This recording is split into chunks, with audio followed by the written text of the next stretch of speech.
Silver utterly hated right now.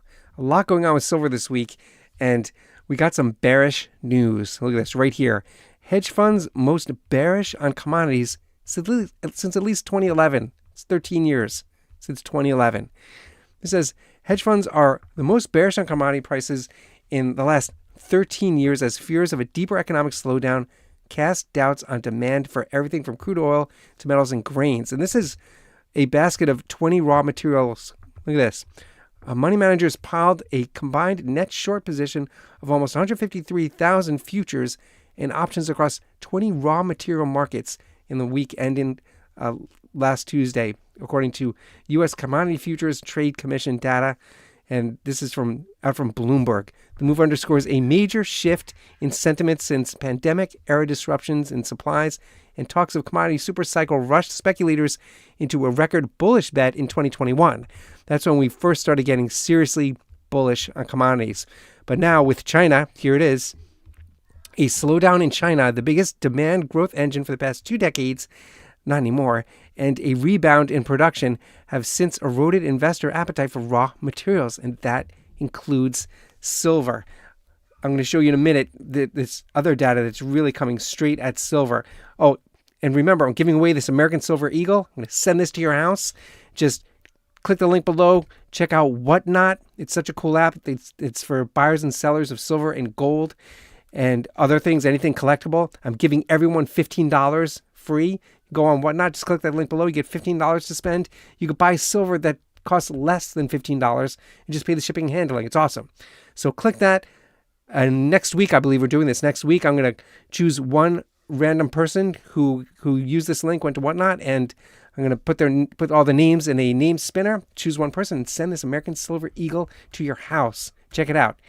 And of course, always hit subscribe. Look at this. Silver could be bottoming.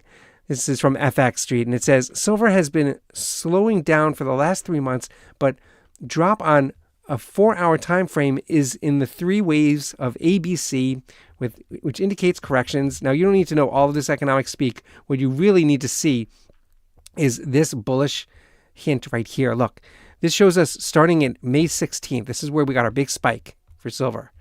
Got a great spike, and of course, we're fluctuating, and now we're dropping down. This is the past week where we're starting to get really worried because we're pushing down toward that strong support of $26.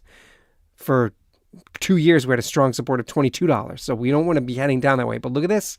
We're getting some evidence right there. You see right there. I'm going to make it even bigger. First bullish evidence is if we're pushing is as we go up to $29. So presently, we're still hovering at about $27, $28 for silver. And when we see this report about the bearish feelings on towards commodities, that really makes us as silver stackers start to feel quite nervous. This is also out today. Look at this. This is from the Perth Mint, and it says, this is from Reuters. It says, Perth Mint's July gold sales rise. Silver jumps over 90% month over month.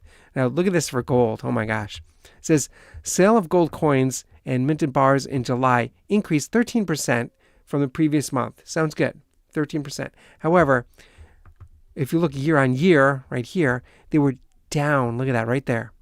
They were down 42% compared to last year. Sorry, I can't get this right in front of you. That's as large as I can make it. They were down 42% compared to last year. That's the spike in gold. We're at record highs now. People aren't buying. I'm not buying gold. Come on. With a premium, you're easily at $2,500 an ounce for gold. So yeah, gold down 42%. But look at this. Silver product sales jumped 91% month over month. So the commodity markets and the futures exchanges might be snubbing their nose at silver, but look at this. Silver product sales jumped 91% month on month to 939,000 ounces, the highest level since February. It posted an 8.8% rise from last year. So look, this is what they talk about with silver being outperforming gold when we're in a bullish market for silver. Presently, we're starting to look bearish, but we have been bullish for quite some time. And, that tells you, it seems overwhelming as silver stackers. We get overwhelmed when we see this expensive price for gold. and we just end up sitting on the sidelines. I know I'm sitting on the sidelines. I'm sitting it out and I'm just watching. There's no way I'm jumping into gold at these prices, but watch the silver to gold ratio, because as it continues to tighten, that's when we could swap out our silver for gold. I always like playing the silver to gold ratio game for gold, and I'm especially excited to do it now when gold is so expensive, because for me, if the silver to gold ratio tightens even, anywhere close to 70 to 1, that's good for me. I could swap out at 70 to 1. Remember, historically, we've reached even 30, I think it was 30 to 1, I want to say off the top of my head. We were close to 30 to 1 at one point within the past 30 years. We got to 30 to 1 for the silver to gold ratio. And I want to say that was even during as recent as 2011, sometime around there. I'm just thinking off the top of my head. But that's how you do it when gold gets so expensive, because there's no way to reach deep into our pockets and pay $2,500 for an ounce of gold at this point.